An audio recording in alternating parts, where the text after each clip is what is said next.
La Suisse a signé en 2014 la Convention des droits de la personne handicapée de l'ONU afin de s'engager sur les principes d'inclusion et de participation sociale des personnes en situation de handicap.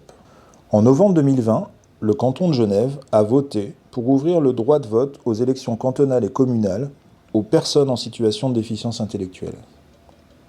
L'atelier Je suis citoyen prépare au projet Blablavote, issu d'un partenariat avec une maison de quartier de la ville de Lausanne, la maison de quartier de Chailly. Les personnes présentant un handicap de la communication doivent être accompagnées dans leur capacité à réaliser des choix, dans leur autodétermination.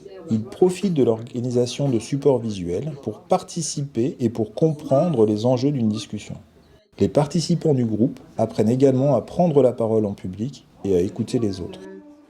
Comment est née l'idée de cet atelier ? Déjà, il y a le Blablavote à l'origine qui existait. Et puis moi, j'ai un intérêt personnel pour la politique, et puis pour la pédagogie, l'enseignement spécialisé, et puis allier cet intérêt politique et ouvrir aussi évidemment la démocratie et le vote à tout un public, dont le public des institutions. Je trouve ça vraiment intéressant. Donc là, il y a plusieurs intérêts pour moi. Vous êtes prêts et prêtes à échanger, à dialoguer, à poser des questions.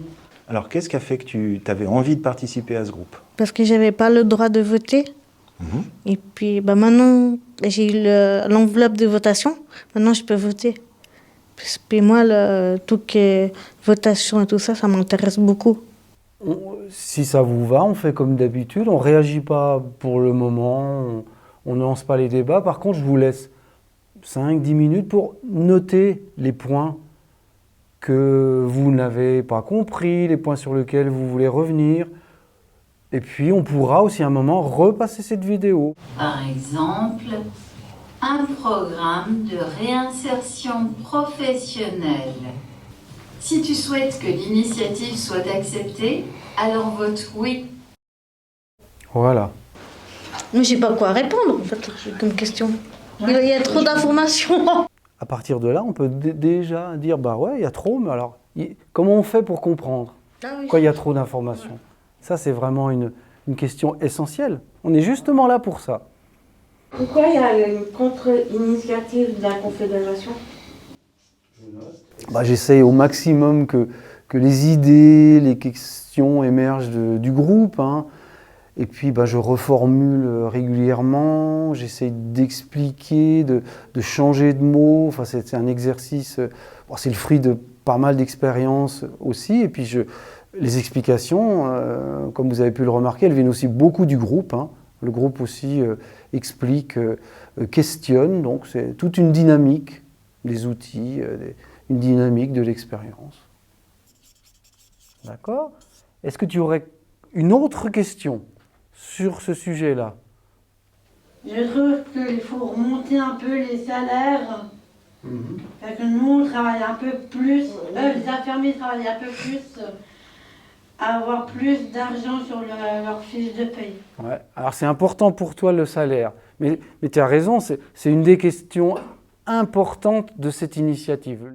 Les besoins qui me paraissent importants, ce seraient les échanges entre professionnels sur cette question de communication avec les personnes qui ont justement des difficultés de communication, avec un certain nombre de professions comme les logopédistes, les enseignants spécialisés, les psychologues, pour que, à plusieurs niveaux et avec différents outils, dans différents cadres, on travaille sur ces questions.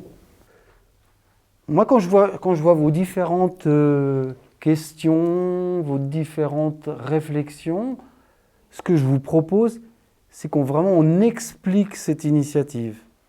C'est-à-dire que en répondant aux questions, tout en ayant des échanges, on essaye de l'expliquer. Cette question-là est essentielle pour moi, c'est l'hétérogénéité des groupes. Il y a des niveaux de compréhension différents, des niveaux d'intérêt, et je trouve que c'est difficile, et l'exercice reste toujours difficile pour moi, c'est de m'adapter à la compréhension, à l'intégration de l'information En général, quand il y a 4-5 participants, il y a 4 ou 5 niveaux. C'est aussi hétérogène que ça et c'est un exercice que je trouve difficile mais hyper intéressant quand on y arrive. Dans les hôpitaux, Bah, le début, c'était difficile. Puis là, puis comme on a écrit les sujets sur la votation, puis après on a relié la vidéo en dernière fois, puis j'ai compris en fait. c'est quoi l'objectif pour vous après? De voter. De voter, Ah, puis de voter, ouais. de vous faire un avis pour vraiment Voilà. voter.